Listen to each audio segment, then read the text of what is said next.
The following is a presentation of the Eagles Sports Network. All right, Mike Clowney, at home for the first time in a long while, and you opened up the doors to Burkhardt Stadium with Mars Hill. Start us off with a statement about playing at home in the spring and against Tim Clifton's bunch. You know, it's exciting to be at home. That's something our guys have looked forward to. You know, it's always an honor when we get to play here.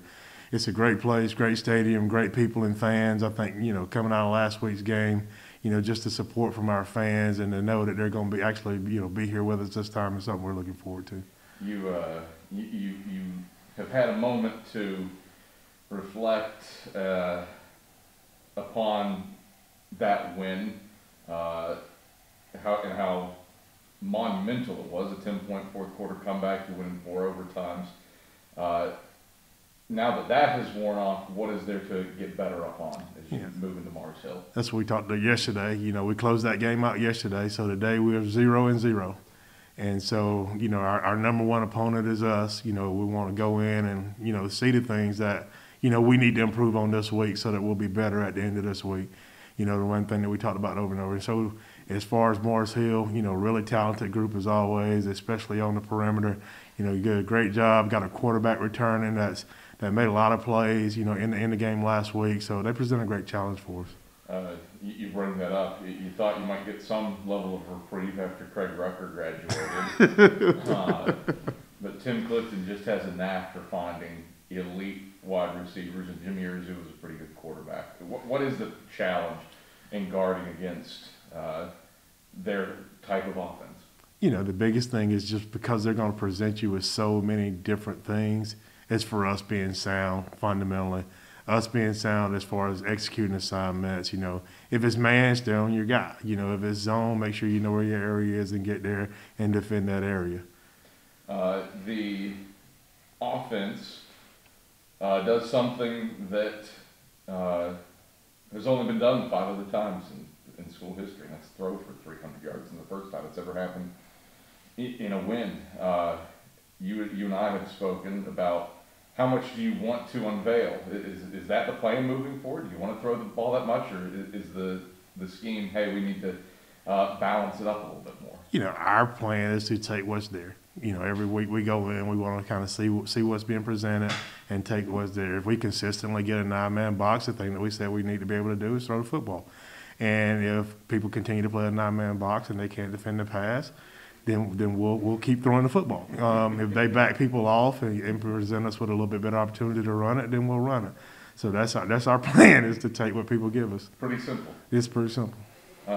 You got to witness the debut of a boatload of new members of your secondary.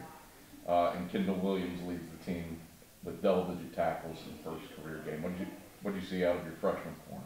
You know, I think we said before that we felt like Kendall has a bright future. I love his attitude. I love his mentality. You know, a lot of times, you know, you talk about, you know, athletes and football players. You know, Kendall's a football player. You can tell he loves the game. He comes out. He works every day. He's got a great mindset as far as getting better. And then the other guys there too. Like we talked about Jalen Anderson. Jackson Ward comes in and, you know, didn't play a whole lot of snaps, but, you know, makes a play in the end zone down there when we really needed it. Is there a player that surprised you in game one? I don't know if there was really a surprise. You know, I think a lot of guys kind of confirmed, you know, what we saw in practice. Sure.